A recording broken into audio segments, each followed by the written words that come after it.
Hello and welcome back. So we are back at doing OpenFOAM. So in the last video we played around with the snap controls, the end smooth patch and the tolerance. None of them really seemed to help our situation. And of course it was taking quite a fair bit of time as well. So anyway, I'm just going to make for the sake of running the experiments or these refinement surfaces faster, this process faster.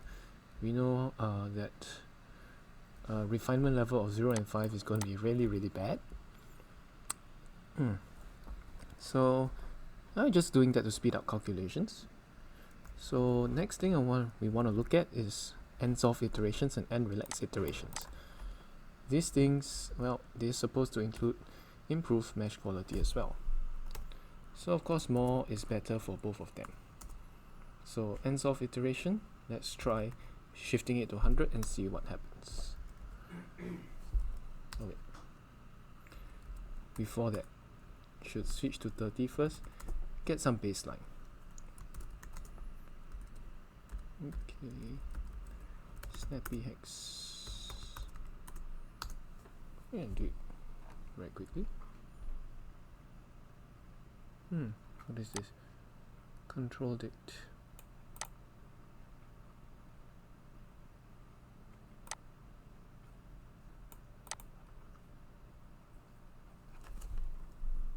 Oh. I'm running it from the system directory. Snappy.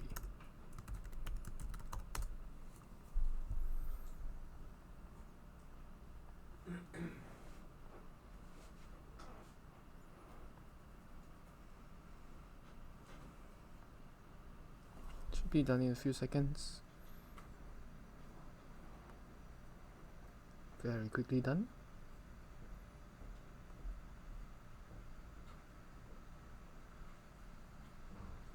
"24 seconds. So again, I'm using this as a baseline and to see what the effects actually are.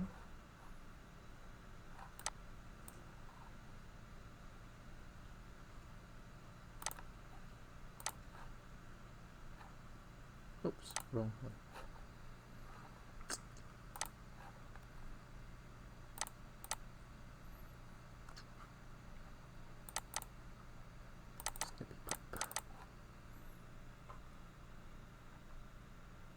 Okay,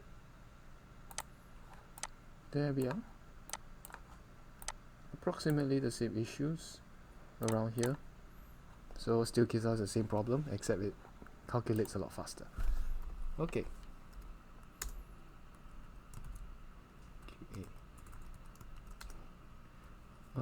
VI system, snappyHexMeshDict. Okay, let's see what doing 100 times will do. Okay, and see if it helps. And that is supposed to help us refine it better. So I keep playing around with this and see whether it helps our situation.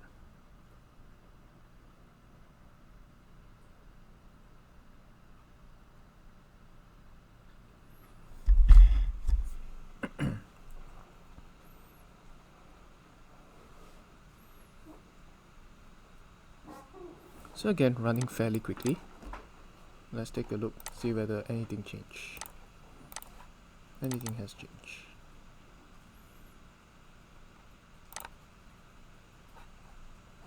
Okay, still pretty much the same problem. Doesn't seem to help. And the last one, you haven't seen any visible changes. Last one, maybe you'll just do 10 on this end relax iterations.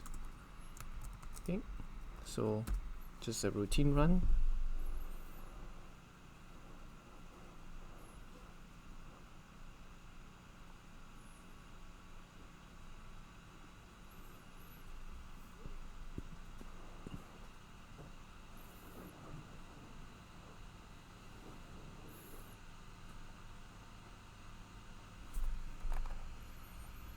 And my guess is that it won't really help much. So delete.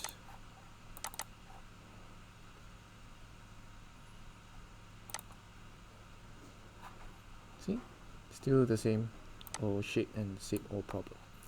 So is there any setting that can help us, smooth out these edges without us having to do too many refinements?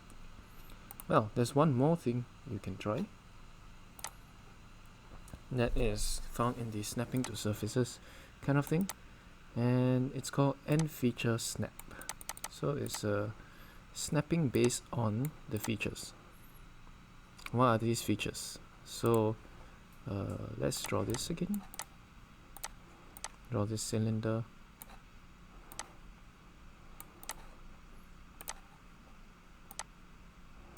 Yeah, so features are usually these sharp edges and corners that we are concerned with, because those are the most problematic things to deal with in snappyHexMesh. Always around the corners and the edges, right? You saw a very crude kind of a mesh. Okay, so surface with edges, yeah. It's always around here that problems start to develop. So, well, after snapping and everything, what is the next possible thing to do is using a feature snap. So it will get this shape, not the castellated mesh, but I think this shape, and it'll snap to the surfaces again, especially around the corners. So let's take a look at the file I have in GitHub. So you have feature snapping. So as per according to the OpenFOAM guide, there are four things you can add in: and feature snap iteration, implicit feature snap, explicit feature snap, and multi-region snap. So yeah, you just put it in the same entry as all the other snap controls. Alright, so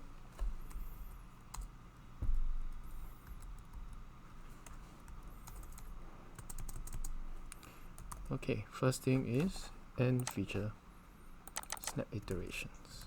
So I can copy and paste, and here I will just put 10 semicolon. Next thing is implicit feature snap. So this is the default value, so I'm just going to copy and paste all of this down. Explicit feature snap true.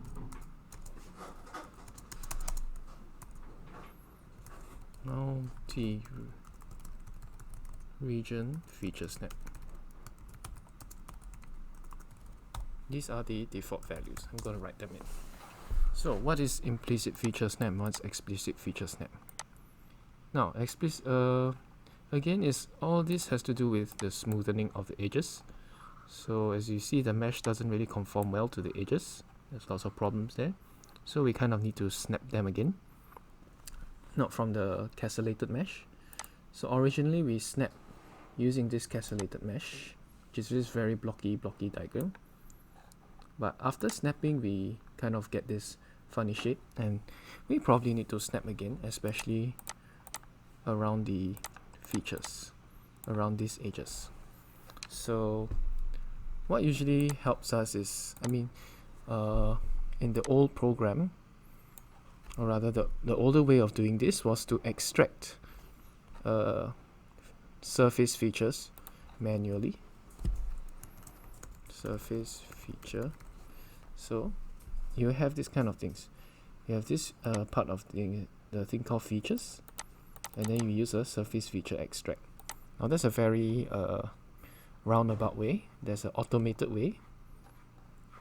So the one I was talking about is to extract some details, some features, surface features, especially the edges and corners, from the STL file, and then it performs a snap based on those features. That's what explicit feature snap is. Implicit feature snap just does it more automatically. So my preference is to use implicit feature snap. Okay, so what I'm going to do here, I'm going to change this to 5 since that doesn't work. I'll change this to true and this to false. So these are my preferences, and let's run snappyHexMesh.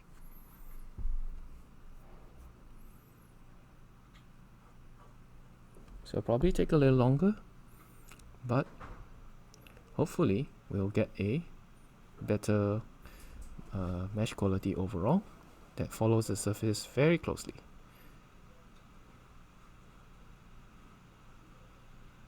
Alright. So it's going to run and run and run.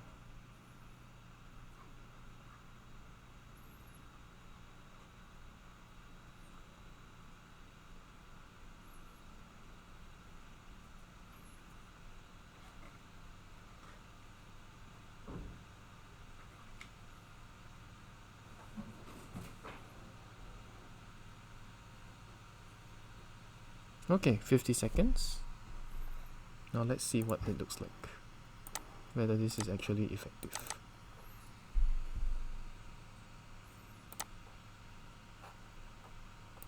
Ah, look. At least compared to the last time, it looks a lot better. Can you see? Yeah, so these are just what doing some of the snap controls can actually do. So you see the surface feature, surface snapping, that actually helps a lot with our mesh quality.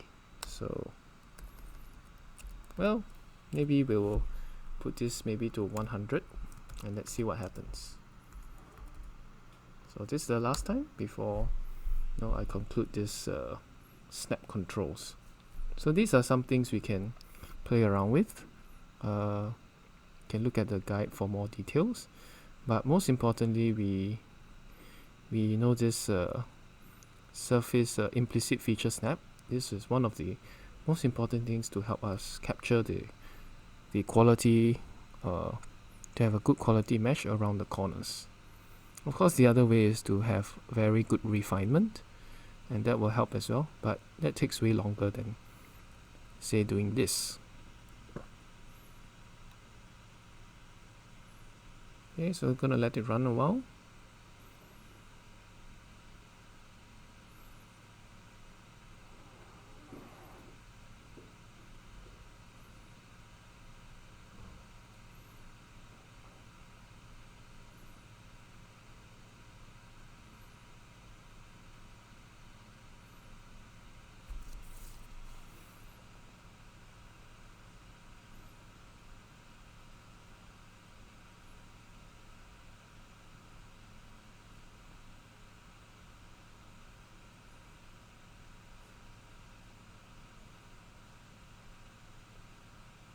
Okay, looks like it's going to go for a while. I'm going to fast forward this thing. Now, you can see that this thing takes about 5.5 minutes to finish. So hopefully the mesh quality is really good after taking about 5 to 10 minutes. Yep. Okay, looks like more or less the same problem. So, but one thing I want you to take note. Take a look at the sides. The edges are very, very, very smooth around the edges.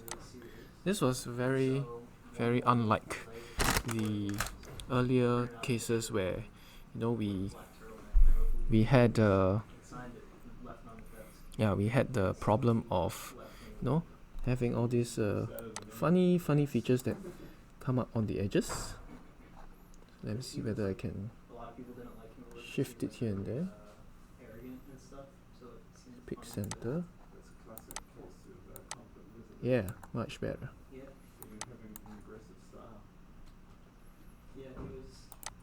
he was always friendly with me. I don't think there's anyone here who I didn't get along with.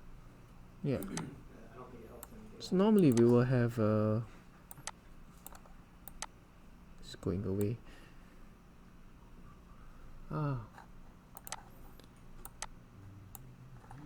Yeah. Oops. Yeah, normally at these edges there will always be problems. Meaning to say, like we can't exactly find the correct edge. right, at these edges, there will always be like some part of the mesh cut off. But you can see with this implicit feature snap, around the edges it becomes a lot smoother. It conforms to the correct shape. Yep. So look at the wireframe or surface with edges. We note that the parts along the edges are very smooth, very correct. It's more of this part that gets the problem. But we know how to solve this part already. We just need to adjust the refinement levels, and you saw that in the previous videos. The central part of this tube will be the correct shape if we get enough refinement. So a refinement level of 3 will just solve everything there. And we see that even with this implicit feature snap of 10 iterations, it will just do its job, right? So probably in the next video, I want to show you the finalized snappyHexMesh settings that will give us the desired shape that we want, the correct, more or less the shape of this pipe. So thanks for watching. I'll see you guys next time. Bye bye.